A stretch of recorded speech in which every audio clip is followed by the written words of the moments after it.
Hi ಎಲ್ರಿಗೂ ನಮಸ್ಕಾರ. ನೀವು ನೋಡ್ತಾ ಇದ್ರ ಸ್ಪೀಡ್ ಪ್ಲಸ್ ಕರ್ನಾಟಕ. ನಾನು ನಿಮ್ಮ ಮಂಜು ಗೌಡ.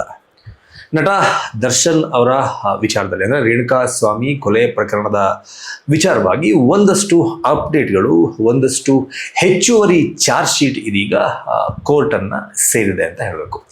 ಈ ಮುಂಚೆ ಏನೆಲ್ಲ ಡೆವಲಪ್ಮೆಂಟ್ಗಳಾಗಿದೆ, ದರ್ಶನ್ ಅವರನ್ನ ರೇಣುಕಾ ಸ್ವಾಮಿ ಕೊಲೆ ಪ್ರಕರಣದಲ್ಲಿ ಯಾವ ರೀತಿ ಆರೋಪಿಯನ್ನಾಗಿ ಮಾಡಲಾಗಿತ್ತು, ಈ ಕೇಸ್ಗೆ ಸಂಬಂಧಪಟ್ಟಂತೆ ಯಾವ ರೀತಿಯ ಒಂದಷ್ಟು ಸಾಕ್ಷ್ಯಾಧಾರಗಳು ದೊರೆತಿತ್ತು, ಅದು ದರ್ಶನ್ ಅವರ ವಿರುದ್ಧವಾಗಿ ಹೇಗಿತ್ತು, ಹಾಗೂ ದರ್ಶನ್ ಅವರನ್ನ ಒಳಗೊಂಡಂತೆ ಮಿಕ್ಕ ಅವರ ಸಂಗಡಿಗರು ಅಂತ ಏನು ಹೇಳಿಕೊಳ್ಳಲಾಗುತ್ತೆ ಅವರ ವಿರುದ್ಧವಾಗಿ ಸಾಕ್ಷಿಗಳು ಹೇಗಿತ್ತು ಅನ್ನುವ ಕಂಪ್ಲೀಟ್ ವಿವರಗಳು ನಿಮ್ಗೆಲ್ಲರಿಗೂ ಕೂಡ ಗೊತ್ತಿರುವಂತಹ ವಿಚಾರ. ಅದಾದ ನಂತರ ಕೋರ್ಟ್ನಲ್ಲಿ ಒಂದಷ್ಟು ವಾದ ವಿವಾದಗಳು ನಡೆಯುತ್ತೆ. ಬೇಲ್ನ ಸಲುವಾಗಿ ಆರಂಭದ ದಿನಗಳಲ್ಲಿ ಅವರಿಗೆ ಬೇಲ್ ಸಿಕ್ಕಿರಲ್ಲ. ಅದಾದ ನಂತರ ವಕೀಲ CV ನಾಗೇಶ್ ಅವರ ಒಂದು ವಾದದ ಮುಂದೆ ಕೋರ್ಟ್ಗೆ ಬೇಲ್ ಕೊಡದೆ ಬೇರೆ ಅವಕಾಶನೇ ಇರಲಿಲ್ಲ. ಆ ರೀತಿಯ ಒಂದು ವಾದವನ್ನ ಮಂಡಿಸುವುದರ ಮೂಲಕ CV ನಾಗೇಶ್ ಅವರು ಬೆಂಗಳೂರಿನ ಹೈಕೋರ್ಟ್ನಲ್ಲಿ ನಟ ದರ್ಶನ್ ಅವರಿಗೆ ಜಾಮೀನನ್ನ ಕೊಡಿಸುವಂತಹ ಕೆಲಸವನ್ನ ಸಹ ಮಾಡಿದ್ರು. ಇದನ್ನ ಯಾವಾಗ ಬೆಂಗಳೂರಿನ ಹೈಕೋರ್ಟ್ ನಟ ದರ್ಶನ್ ಅವರಿಗೆ ಜಾಮೀನನ್ನ ಕೊಡುತ್ತೋ ಇದನ್ನ ಪ್ರಶ್ನೆ ಮಾಡುವ ಮೂಲಕ ದೆಹಲಿಯ ಸುಪ್ರೀಂ ಕೋರ್ಟ್ ನಲ್ಲಿ ಇದೀಗ ರಾಜ್ಯದ ಪರವಾಗಿ ಒಂದು ಅರ್ಜಿ ಕೂಡ ಸಲ್ಲಿಕೆಯಾಗಿತ್ತು. ಆ ಅರ್ಜಿಯನ್ನ ಮೇಲ್ವಿಚಾರಣೆಯನ್ನ ನಡೆಸಿದಂತಹ ಸುಪ್ರೀಂ ಕೋರ್ಟ್ ಈ ಕೇಸ್ನಲ್ಲಿ ನಟ ದರ್ಶನ್ ಅವರಿಗೆ ಜಾಮೀನನ್ನ ಏನು ಕೊಟ್ಟಿದೆ ಹೈಕೋರ್ಟ್, ಅದು ಸರಿ ಇದೆಯೋ ಇಲ್ಲವೋ ಎನ್ನುವ ರೀತಿಯಲ್ಲಿ ಒಂದಷ್ಟು ವಿಚಾರಣೆಗಳನ್ನ ನಡೆಸಿ ಅವರಿಗೆ ಕೊಟ್ಟಿರುವ ಜಾಮೀನನ್ನ ರದ್ದು ಮಾಡಬೇಕು ಅಂತ ಏನು ಕರ್ನಾಟಕ ಸರ್ಕಾರ ಕೇಳ್ತಾ ಇದೆ ಅದನ್ನ ಮಾಡಬಹುದಾ, ಅದನ್ನ ಮಾನ್ಯಗೊಳಿಸಬಹುದಾ ಎನ್ನುವ ರೀತಿಯಲ್ಲಿ ಒಂದಷ್ಟು ವಿಚಾರಣೆಯನ್ನ ಮಾಡೋದಕ್ಕೆ ಇದೀಗ ಆ ಒಂದು ಅರ್ಜಿಯನ್ನ ಕೈಗೆ ಎತ್ಕೊಂಡು ಆ ಅರ್ಜಿಯ ವಿಚಾರಣೆ ನಡೀತಾ ಇದೆ. ಅಂದ್ರೆ ನಟ ದರ್ಶನ್ ಅವರಿಗೆ ಕೊಟ್ಟಿರುವ ಜಾಮೀನನ್ನ ಕಂಟಿನ್ಯೂ ಮಾಡಬೇಕಾ ಅಥವಾ ಅವರನ್ನ ಪುನಃ ಬಳ್ಳಾರಿಯ ಕೇಂದ್ರ ಕಾರಾಗೃಹಕ್ಕೆ ವಾಪಸ್ ಕಳಿಸಬೇಕಾ, ಜಾಮೀನನ್ನ ರದ್ದು ಮಾಡಿ ಎನ್ನುವ ನಿಟ್ಟಿನಲ್ಲಿ ಒಂದಷ್ಟು ವಿಚಾರಣೆಗಳು ದೆಹಲಿಯ ಸುಪ್ರೀಂ ಕೋರ್ಟ್ನಲ್ಲಿ ನಡೀತಾ ಇದೆ. ಈ ಸಂದರ್ಭದಲ್ಲೇ ಈ ಕೇಸ್ನ ತನಿಖಾಧಿಕಾರಿಯಾಗಿರುವಂತಹ ಚಂದನ್ ಕುಮಾರ್ ಅವರು ಏನಿದ್ದಾರೆ, ಈ ಕೇಸ್ಗೆ ಸಂಬಂಧಪಟ್ಟಂತೆ ಇದೀಗ ಮತ್ತೆ 132 ಪುಟಗಳ ಹೆಚ್ಚುವರಿ ಚಾರ್ಜ್ ಶೀಟ್ ಅನ್ನ ಕೋರ್ಟ್ಗೆ ಸಲ್ಲಿಕೆ ಮಾಡಿದ್ದಾರೆ. ಈ ಆರಂಭದಲ್ಲಿ ಈ ಚಾರ್ಜ್ ಶೀಟ್ ವಿಚಾರವಾಗಿ ಸಾಕಷ್ಟು ಒಂದು ಚರ್ಚೆ ಆಗಿತ್ತು. ಈ ಚಾರ್ಜ್ ಶೀಟ್ ವಿಚಾರವಾಗಿ ಏನಪ್ಪಾ ಚರ್ಚೆ ಅಂತಂದ್ರೆ, ಸಾಕಷ್ಟು ಜನ ನಟ ದರ್ಶನ್ ಅವರ ವಿರುದ್ಧವಾಗಿರುವಂತಹ ಈ ಚಾರ್ಜ್ ಶೀಟ್ ತುಂಬಾ ಪರ್ಫೆಕ್ಟ್ ಆಗಿದೆ, ಇದರಿಂದ ತಪ್ಪಿಸಿಕೊಂಡು ಬರೋದಕ್ಕೆ ಸಾಧ್ಯನೇ ಇಲ್ಲ, ನಟ ದರ್ಶನ್ ಅವರಿಗೆ ಈ ಕೇಸ್ನಲ್ಲಿ ಶಿಕ್ಷೆ ಆಗೋದು ಕನ್ಫರ್ಮ್ ಎನ್ನುವ ಒಂದಷ್ಟು ಚರ್ಚೆಗಳು ಒಂದು ಕಡೆ ಆದ್ರೆ, ಮತ್ತೊಂದು ಕಡೆ ಯಾವಾಗ ಹೈಕೋರ್ಟ್ ನಲ್ಲಿ ನಟ ದರ್ಶನ್ ಅವರಿಗೆ ಜಾಮೀನು ಸಿಕ್ತೋ ಅದಾದ ನಂತರ ಈ ಚರ್ಚೆ ಬದಲಾಯಿತು. ನಟ ದರ್ಶನ್ ಅವರಿಗೆ ಶಿಕ್ಷೆ ಕೊಡಿಸುವ ನಿಟ್ಟಿನಲ್ಲಿ ಈ ಚಾರ್ಜ್ ಶೀಟ್ ಅಷ್ಟೊಂದು ಅದ್ಭುತವಾಗಿ ಏನು ರೆಡಿ ಆಗಿಲ್ಲ. ನಟ ದರ್ಶನ್ ಅವರು ಈ ಕೇಸ್ನಿಂದ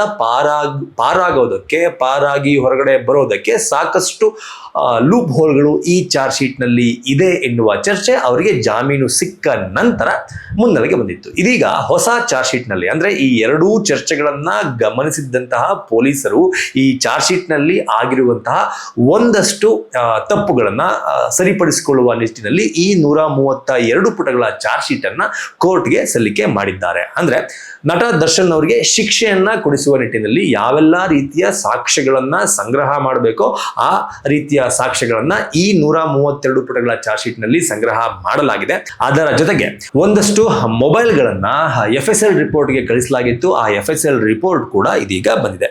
ಈ 132 ಪುಟಗಳ ಹೊಸ ಚಾರ್ಜ್ ಶೀಟ್ ನಲ್ಲಿ ಅಂದ್ರೆ ಈ ಕೇಸ್ನಲ್ಲಿ ಆರೋಪಿಗಳಾಗಿರುವಂತಹ ಪುನೀತ್ ಹಾಗೂ ವಿನಯ್ ಇವರಿಬ್ಬರ ನಡುವೆ ನಡೆದಿದ್ದಂತಹ ಒಂದಷ್ಟು ಘಟನೆಗಳನ್ನ ಈ ಚಾರ್ಜ್ ಶೀಟ್ ನಲ್ಲಿ ಸೇರಿಸಲಾಗಿದೆ.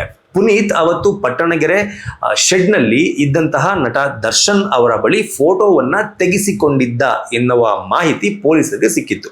ಈ ಮಾಹಿತಿಯ ಆಧಾರದ ಮೇಲೆ ಪುನೀತ್ನ ಮೊಬೈಲ್ ಅನ್ನ FSL ತನಿಖೆಗೆ ಕಳಿಸಲಾಗಿತ್ತು. FSL ರಿಪೋರ್ಟ್ ಇದೀಗ ಪುನೀತ್ ಮೊಬೈಲ್ ಅನ್ನ ತಲಾಶ್ ಮಾಡಿ ಅಥವಾ ಜಾಲಾಡಿ FSL ರಿಪೋರ್ಟ್ ಬಂದಿದೆ. ಈ ಪುನೀತ್ ಎನ್ನುವವನ ಮೊಬೈಲ್ನಿಂದ ವಿನಯ್ ಎನ್ನುವವನು ಯಾವಾಗ ರೇಣುಕಾ ಸ್ವಾಮಿ ಕೊಲೆ ಆಗತ್ತೆ ಪಟ್ಟಣಗೆರೆ ಶೆಡ್ ನಲ್ಲಿ, ಆ ಸಂದರ್ಭದಲ್ಲಿ ವಿನಯ್ ಎನ್ನುವ ಆರೋಪಿ ಪುನೀತ್ನ ಮೊಬೈಲ್ ನಲ್ಲಿ ತೆಗೆಸಿಕೊಂಡಿದ್ದಂತಹ ಅಂದ್ರೆ ನಟ ದರ್ಶನ್ ಅವರ ಜೊತೆಗೆ ತೆಗೆಸಿಕೊಂಡಿದ್ದಂತಹ ಫೋಟೋವನ್ನ ಡಿಲೀಟ್ ಮಾಡಿದ್ದ. ಇದೀಗ ಆ ಡಿಲೀಟ್ ಆಗಿದ್ದ ಫೋಟೋ ಕೂಡ ರಿಟ್ರೀವ್ ಆಗಿದೆ.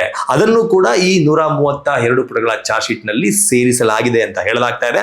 ಅದರಲ್ಲಿ ಅಂದ್ರೆ ಈ ಮುಂಚೆ ಒಂದಷ್ಟು ವಾದಗಳು ಬಂದಿತ್ತು. ಏನಪ್ಪಾ ಅಂತಂದ್ರೆ, ಕೊಲೆ ನಡೆದಂತಹ ಸಂದರ್ಭದಲ್ಲಿ ನಟ ದರ್ಶನ್ ಅವರು ಪಟ್ಟಣಗೆರೆ ಶೆಡ್ ನಲ್ಲಿ ಇರಲೇ ಇಲ್ಲ, ಅನ್ನೋದು ಒಂದು ಕಡೆ ವಾದ ಆದರೆ ಪಟ್ಟಣಗೆರೆ ಶೆಡ್ಗೆ ಅವತ್ತು ನಟ ದರ್ಶನ್ ಹೋಗೇ ಇಲ್ಲ.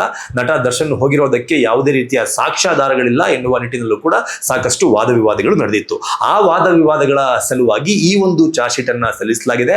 ಪಟ್ಟಣಗೆರೆ ಶೆಡ್ ನಲ್ಲಿ ಅವತ್ತು ನಟ ದರ್ಶನ್ ಅವರು ಇದ್ರು ಅನ್ನೋದಕ್ಕೆ ಈ 132 ಪುಟಗಳ ಚಾರ್ಜ್ ಶೀಟ್ ನಲ್ಲಿ ಒಂದು ದಾಖಲೆಯನ್ನ ಅಥವಾ ಸಾಕ್ಷಿಯನ್ನ ಕೋರ್ಟ್ಗೆ ಒದಗಿಸುವಂತಹ ಕೆಲಸವನ್ನ ತನಿಖಾಧಿಕಾರಿ ಆಗಿರುವಂತಹ ಚಂದನ್ ಕುಮಾರ್ ಅವರು ಮಾಡಿದ್ದಾರೆ ಅಂತ ಹೇಳಲಾಗ್ತಾ ಇದೆ.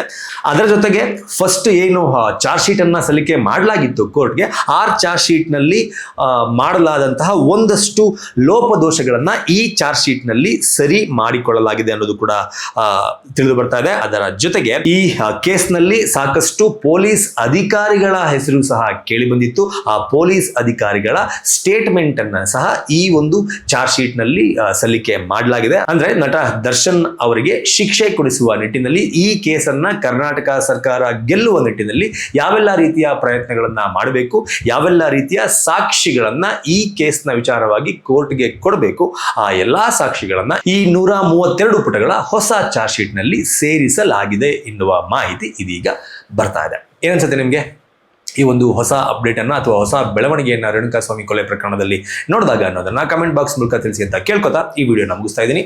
ನಮಸ್ಕಾರ. Speed plus Karnataka.